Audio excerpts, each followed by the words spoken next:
I got my shirt off. But today we're gonna be working on these cartoon effect shattered backboards. The shoes are over here. Voila. But I mean, this is just gonna be for a fun project. The customer didn't really care, but he wanted to be able to still wear these. He picked them up for like $15 to $20. And after they're painted with this design, it's gonna look like a whole new shoe.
So we about to use this LK Shoes top leather coats. Once again, it's the best in the business.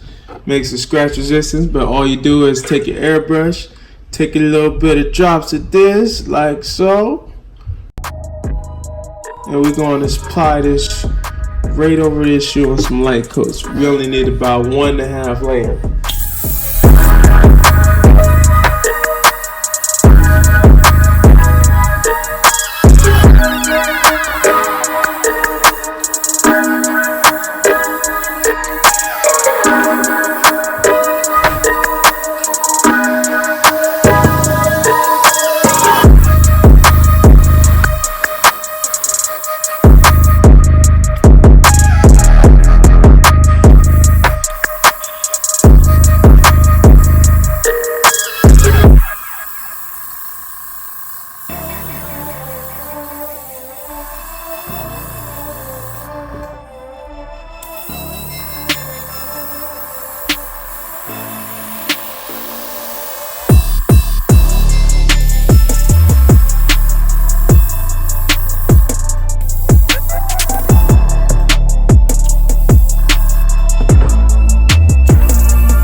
And like that, we're done.